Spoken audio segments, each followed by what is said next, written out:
भगवान बुद्ध से जुड़े ये पवित्र रेलिक्स भारत की विरासत है। शताब्दी भर की प्रतीक्षा के बाद ये धरोहरें फिर से भारत लौटी है। इसलिए मैं देश भर के लोगों से भी कहूंगा कि वो इन पुण्य अवशेषों के दर्शन के लिए, भगवान बुद्ध के विचारों से जुड़ने के लिए एक बार यहाँ अवश्य आए। नमस्कार, आप देख रहे हैं B mission TV. Bhim army के संस्थापक, आजाद समाज पार्टी के प्रमुख, नगीना लोकसभा सुरक्षित से सांसद चंद्रशेखर आजाद ने एक बड़ी सफलता हासिल की है। सांसद चंद्रशेखर आजाद की वजह से भगवान गौतम बुद्ध के पवित्र अवशेष और रत्न भारत देश वापस आए हैं और प्रधानमंत्री नरेंद्र मोदी ने सांसद चंद्रशेखर आजाद की मांग जो थी भारत लाने की, बुद्ध के पवित्र रत्न और अवशेषों की, वो मान ली है। 3 जनवरी को प्रधानमंत्री नरेंद्र मोदी जी ने 3 जनवरी 2026 को दिल्ली के किला राय पिथौरा सांस्कृतिक परिसर में भगवान बुद्ध से जुड़े पवित्र रत्नों और अवशेषों की प्रदर्शनी का उद्घाटन करते हुए प्रधानमंत्री नरेंद्र मोदी ने कहा कि ये अवशेष केवल प्राचीन वस्तुएं नहीं हैं।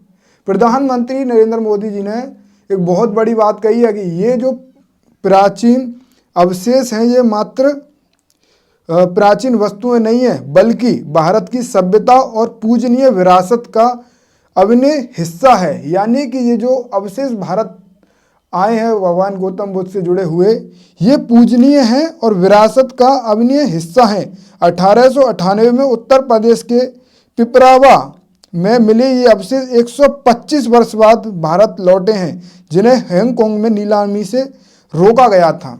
और इसी बीच हमें ये समझना होगा कि इनको नीलामी से रोकने में अहम भूमिका किस बहुजन नेता ने निभाई। वह अहम भूमिका भीम आर्मी के संस्थापक सांसद चंद्रशेखर आजाद ने निभाई। उन्हीं की वजह से ये पवित्र रत्न और अवशेष नीलाम होने से रुके और 125 वर्ष बाद भारत आए। और ये जो मैं बात आपको बता रहा हूँ, ये हवा हवाई बातें नहीं है, ये मैं सब कुछ प्रूफ के साथ बात बताऊंगा आपको। इस पूरे मामले में यह भी महत्वपूर्ण है कि भगवान बुद्ध के पवित्र अवशेषों की नीलामी रोकने को लेकर सबसे पहले चंद्रशेखर आजाद जो सांसद हैं उन्होंने आवाज़ उठाई, जिसके बाद यह मुद्दा राष्ट्रीय स्तर पर प्रमुखता से उठाया।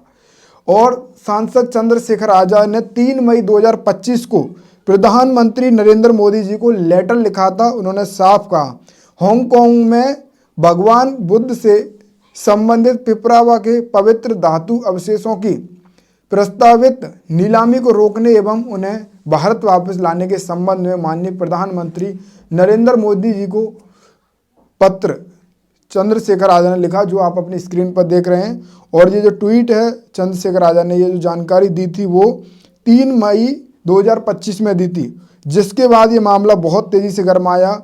और जिसके बाद 30/7/2025 को जो जुलाई में ये जो पवित्र रत्न हैं, अवशेष हैं गौतम बुद्ध से जुड़े हुए, वो भारत आए।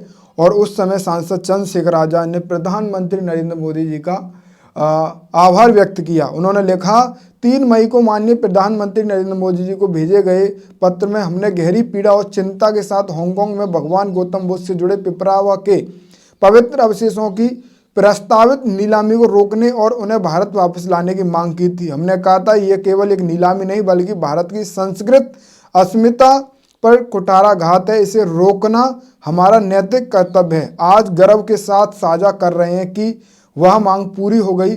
भगवान गौतम बुद्ध से जुड़े पिपरा अवशेष अब भारत की धरती पर लौट आए हैं। यह जीत न केवल एक ऐतिहासिक धरोहर की वापसी है, बल्कि देश के सांस्कृतिक चेतना, बौद्ध समाज की आस्था और जन आंदोलन की नैतिक ताकत की भी पुष्टि है। हम भारत सरकार माननीय नरेंद्र मोदी जी का बहुत बहुत आभार करते हैं। ये सांसद चंद्रशेखर आजाद ने उस समय 30 जुलाई को चंद्रशेखर आजाद ने आभार किया, जब भारत ये बुद्ध के रत्न और अवशेष आए और चंद्रशेखर आजाद ने स्वागत किया और आभार किया। 125 साल बाद ये बुद्ध अवशेष आए। प्रधानमंत्री नरेंद्र मोदी जी ने बहुत बड़ी अच्छी बात उस समय कही, जो आप एक बार सुनिए और आपने ये सुना प्रधानमंत्री नरेंद्र मोदी जी ने क्या कुछ कहा, और चंद्रशेखर आज़ाद ने जो संघर्ष किया बौद्ध के अनमोल रत्नों और अवशेषों को भारत लाने में, उस अहम भूमिका पर आपकी क्या प्रतिक्रिया है? आप मुझे अपनी राय कमेंट में अवश्य